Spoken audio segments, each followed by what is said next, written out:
कि इतना अच्छा एक प्रोग्राम यहाँ पर करने के लिए, क्योंकि हम लोग सभी जानते हैं कि आज बाबा साहेब भीमराव अंबेडकर का जन्म तिथि है और पूरा देश में बाबा साहेब भीमराव अंबेडकर का जन्म तिथि मनाया जा रहा है।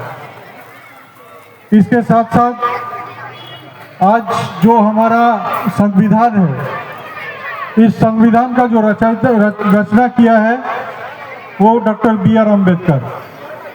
और हम लोग गर्व से बोल सकते हैं कि पूरी दुनिया में आप कहीं भी जाइए, पूरा दुनिया में अगर सबसे अच्छा संविधान कहीं है तो वो हमारे देश में है और वो रचना बाबा साहेब भीमराव अम्बेडकर ने किया है।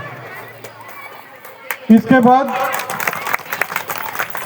हमारा जो संविधान है उसको कॉपी करके दूसरा देश संविधान बनाया है, ये हमारे लिए गर्व का बात है।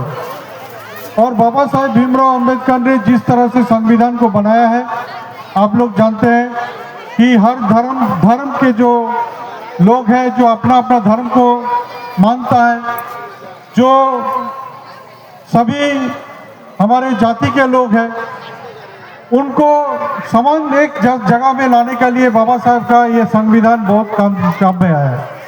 कि जो संरक्षण उन्होंने किया है, इस संरक्षण का फायदा लेके जो पीछे थे वो आगे आए और अभी सब कोई समान हो गया है। तो बाबा साहेब भीमराव अंबेडकर हमारे देश में न सिर्फ जो हमारा जो इंडिपेंडेंस का समय जो हम लोगों ने ब्रिटिश का साथ लड़ाई किया उसमें उनका योगदान है, बल्कि उसके बाद जब देश हमारा स्वाधीन हुआ, जब हमारा देश इंडिपेंडेंट हुआ, उस समय जो हमारे देश को जो रास्ता दिखाने का काम बाबा साहब भीमराव अंबेडकर ने किया। तो इसलिए आज हमारा देश जहाँ भी पहुँचा है, जिस जगह पर हम लोग पहुँचा है, उसमें अहम योगदान बाबा साहेब भीमराव अंबेडकर का है। इसको हम लोग नहीं झुटला सकते हैं। लेकिन अभी बहुत कोई ये मैंने करना चाहता है कि जो संविधान है उसको खत्म करने का कोशिश कर रहा है। आज हमारा संविधान खतरे में है, तो इसके खिलाफ हम लोग को लड़ाई लड़ना है। और संविधान में जो प्रावधान है, उस प्रावधान को आने वाले दिन भी रहे और ये सुविधा जो मिलता है, ये सारे सुविधा हमारे देश के लोग जनता को मिले, लोगों को मिले। क्योंकि इसी में हम लोगों को जो हम लोग कहना चाहते हैं, उसको कहने का जो अधिकार वो हम लोग को संविधान में दिया गया है।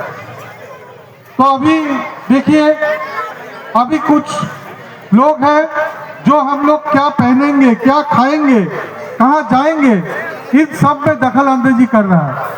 लेकिन हमारे देश में ये नहीं चल सकता है। हम अपना मर्जी से खाएंगे, हम अपना मर्जी से पहनेंगे और हम अपना मर्जी से जहाँ चाहे जाएंगे।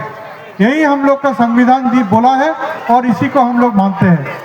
तो मैं फिर से जो यहाँ कार्यकर्ता है, जो कमेटी है, मैं सभी को धन्यवाद देता हूँ, बधाई देता हूँ कि इतना अच्छा एक प्रोग्राम यहाँ पर करने के लिए। और मैं आप लोगों से यही विनती करना चाहता हूँ ये कि आप लोग मुझे आशीर्वाद कीजिए कि आने वाले दिन में आप लोगों का आशीर्वाद लेके मैं कुल्टी को आगे बढ़ा सकूं, इस इलाके को आगे बढ़ा सकूं और कुल्टी का तरक्की आप लोगों का साथ में लेकर मैं कर सकूं। आपका आशीर्वाद रहेगा तो आने वाले दिन में कुल्टी सबसे आगे चल जाएगा। आसनसोल दुर्गापुर से भी आगे कुल्टी रहेगा। यही बोल के मैं अपना बात समाप्त करता हूँ। धन्यवाद।